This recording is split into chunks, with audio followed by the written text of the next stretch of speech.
Hello everyone and welcome to the Aquarium Advisor channel. I am Sean, and in this video, I'm going to talk about dwarf baby tears plant. Dwarf baby tears, known as Hemianthus callitrichoides, are by far the most elegant carpeting plant in my opinion. Given the right care and the right conditions, this plant will thrive and slowly cover any exposed substrate in your aquarium.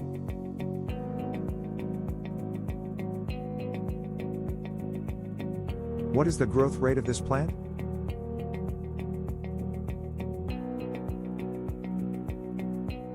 Once planted, each portion will produce runners, which basically are individual stems that branch off and grow along the substrate. In order to promote carpeting, high light is very important with this plant.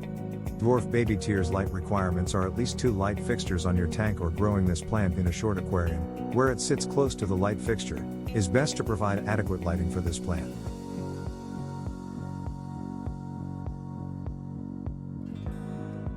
Do dwarf baby tears require CO2?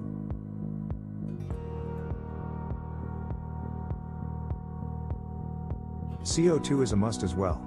I tried growing this plant under high light and nutrients only, and it grew but not very well. It's already a slow grower, so not providing CO2 to this plant made it grow even slower. So high light and CO2 are a must.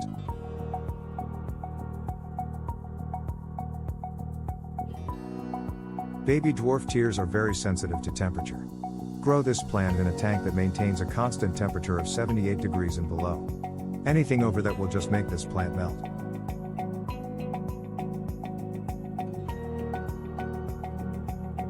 As far as compatibility, I found dwarf baby tears to be a very hardy plant, compatible with most fish that I would deem not suitable for a planted tank. Even nippy fish can't harm this plant, once it's established. However, large fish of course like goldfish and cichlids will just tear this plant apart, so don't house them with those fish. I learned that the hard way. I've grown dwarf baby tears with Siamese algae eater, and no matter how hard they tried, they could not pick out it enough to ruin it or even remove a leaf.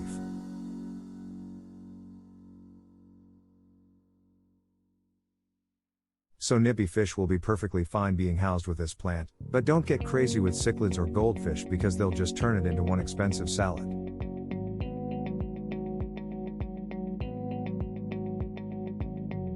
What is the dry start method?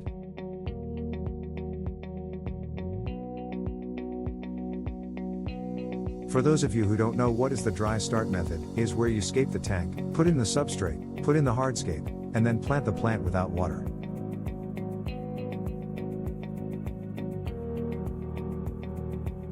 Most people use the dry start method with a carpet plant. So you just plant the carpet, spread it very well, and you put a clear film on top.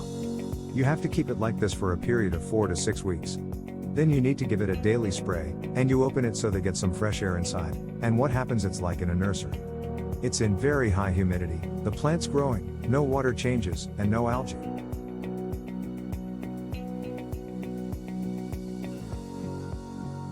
When you have a full dwarf baby tears carpet, you fill the tank with water and the tank looks good immediately from day one. But then you have again to make a cycle, because the biology is not yet there and the filter is not running.